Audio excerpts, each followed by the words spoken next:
The wild dogs of India are shy and secretive, particularly when they have pups. And this litter has an extra burden. One pup is paralysed. In most dog litters it would have died from neglect, but this mother is supported by her extended family.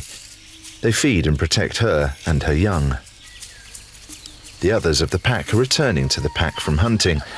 They would have fed at the kill.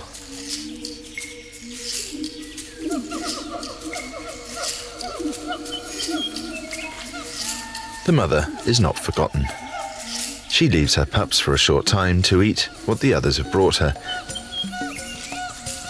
An inquisitive pup tries to get a taste.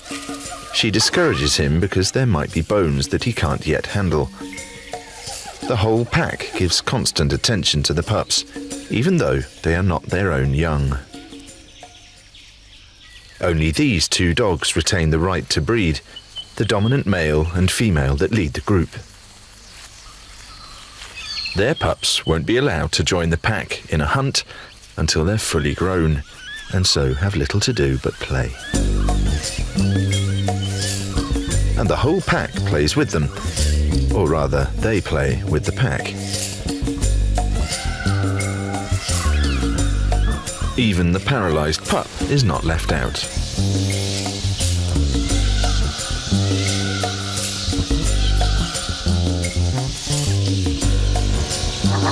Something startles the pack, and the pups run for cover. At the slightest hint of disturbance, the dogs simply up and leave to find a safer place.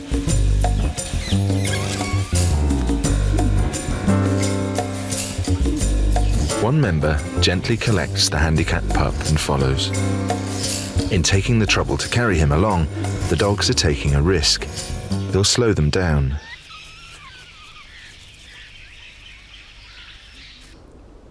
Safe on higher ground, they find their new home. The pups are getting larger and stronger, and although they still receive some milk, their mother is reluctant to suckle them and encourages them to eat regurgitated meat. It's the care of this close-knit community that's kept the disabled cub alive.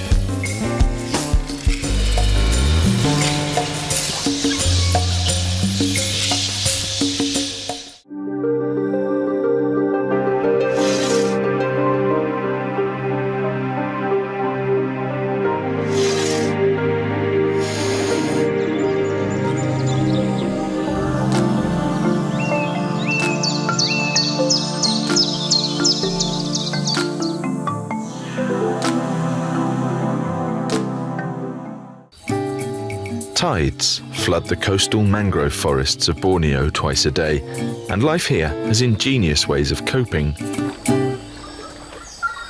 That extraordinary primate, the proboscis monkey, is no exception. They are expert swimmers, even underwater if necessary, holding their breath a surprisingly long time.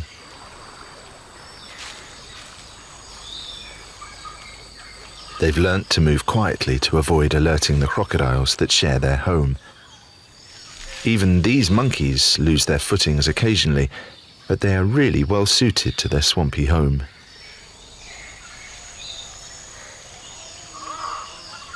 Mangrove leaves are almost their only food, but are not very nutritious, so the monkeys must consume huge quantities.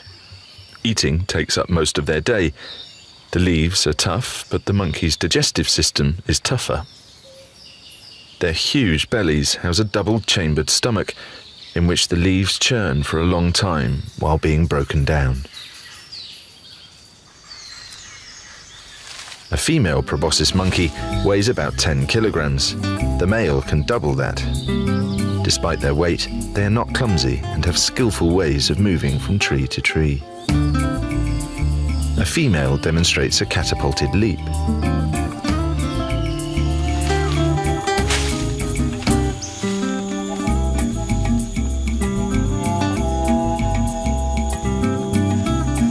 A male shows off the vine walk.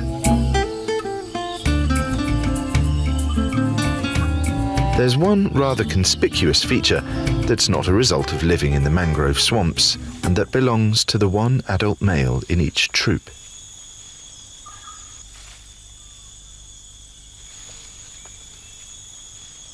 His nose is huge, in contrast to the more delicate noses of the females and the young.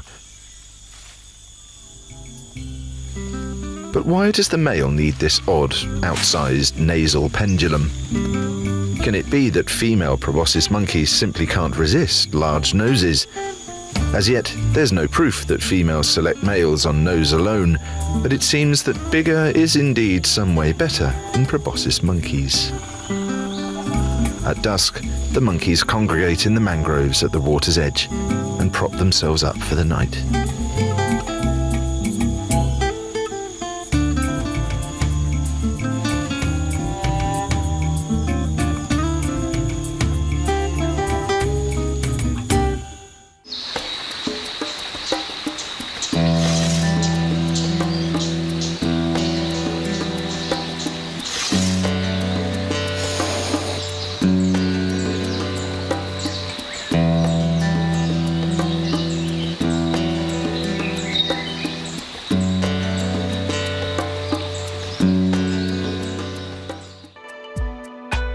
In the heat of Africa's Great Rift Valley, flamingos are preparing to breed in their thousands. A living, magical carpet, they socialize and court by dancing.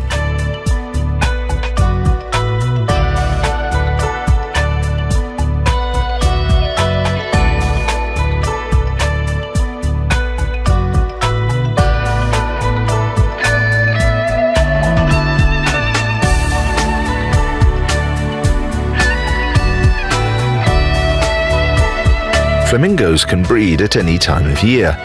Such perfectly synchronized displays are thought to help coordinate their breeding schedule.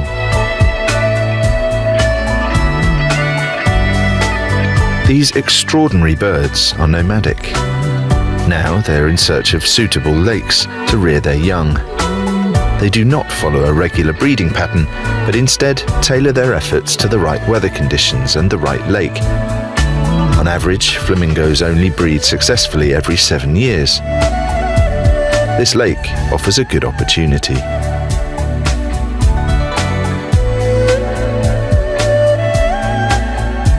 Some birds have already started to build their nest platforms. A meticulously built mound of mud elevates the single egg. On the ground, where the temperature can be 20 degrees higher, the egg would cook. A jackal wanders by, trying to appear casual, but the birds are not fooled. If a solitary jackal can find its way to the nest, so can every other four-legged predator, and the entire flock's eggs and chicks would be lost. That lake was not a good choice, and flamingos are quick to cut their losses and abandon their nests. Their labours wasted. But they are opportunist breeders. Another lake means another chance.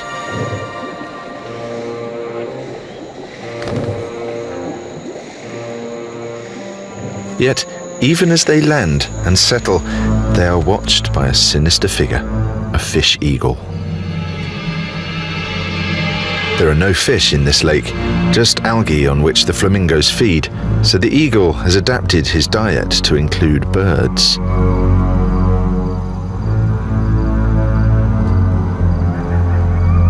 The stragglers are the easiest victims.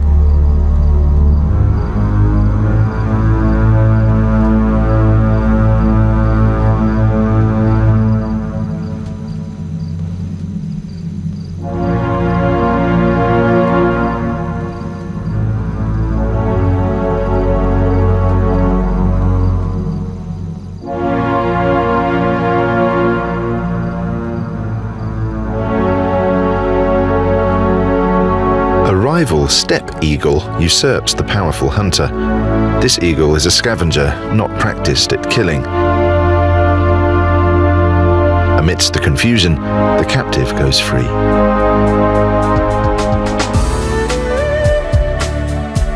Once again, the huge flock deserts the chosen lake and congregates on the wing to continue the search for their ideal breeding site. The The lakes that these flamingos frequent are the hottest and the most caustic in Africa, saturated with soda from the many volcanoes that line the Rift Valley. Finally, they reach Lake Natron, the most hostile of them all. It's so noxious that flamingos are the only animals to survive here. With exclusive access to it, it may be their only chance to rear chicks without threats from predators. Flamingo pairs maintain their bond from year to year. They restore and tend to their nest platforms. Secure from predators, at last, they have found the ideal lake in which to rear the next generation. It's the least hospitable lake in East Africa, but one where only this ancient bird can cope.